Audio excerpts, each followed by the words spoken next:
Hey guys, this is going to be a video showing you what you can do to broaden your vocabulary. So the first thing that you can do to broaden your vocabulary is read. And I know that a lot of us don't like to hear this because they don't like to read, but I promise you, reading will force you to learn words that you don't normally use in your day-to-day communication. I learned the word hemorrhaging back in high school because I was reading a book. And I remember coming across it and thinking, whoa, like, I don't even know how to pronounce this word. I thought it was hemorrhaging because I had no idea what this word was. I never heard of it before. Nobody ever said that to me before.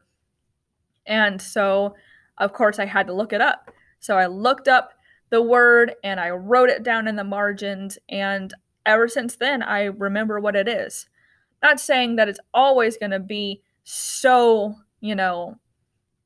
ingrained into your brain, but if you do write down the definition and try to use it in your everyday language, you will most likely learn the word and it'll become like second nature to you to use those types of words.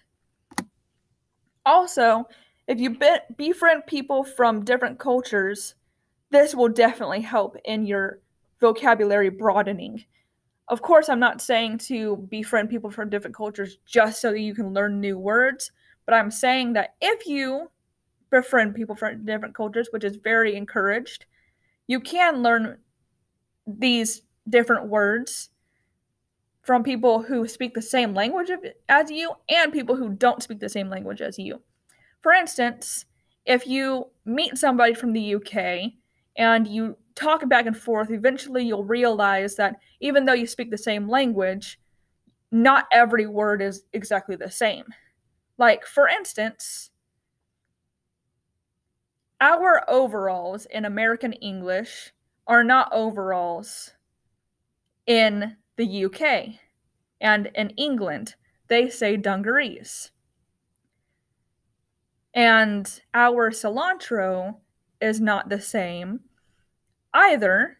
They say coriander.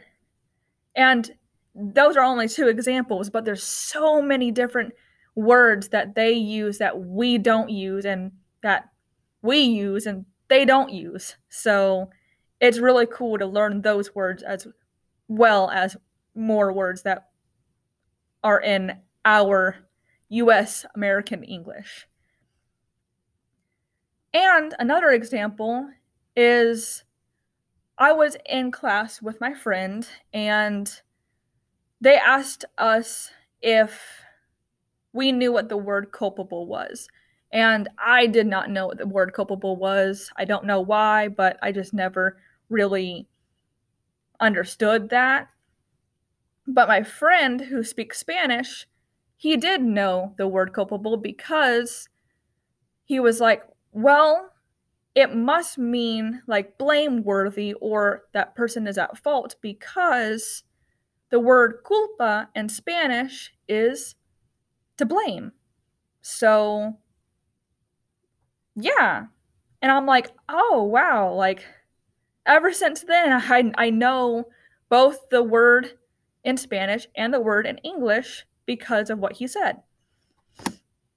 Also, look at a thesaurus. If you're using the same words over and over and over again, look up synonyms for the words you are using, and then when you learn the synonyms, you can incorporate the new words into your vocabulary. Also, please stop using words like very and so. We use words like very and so to show emphasis. However, instead of saying words like very big, we should use like enormous instead. And instead of using very tired, we could use exhausted. And of course, there's multiple different things. Very anything usually has another word that could be used instead of that sounds better. But that's it, guys. Thank you so much for watching. If you have any questions, please feel free to contact me through your Trinity College email or schedule an appointment at trinity.mywconline.com for further assistance.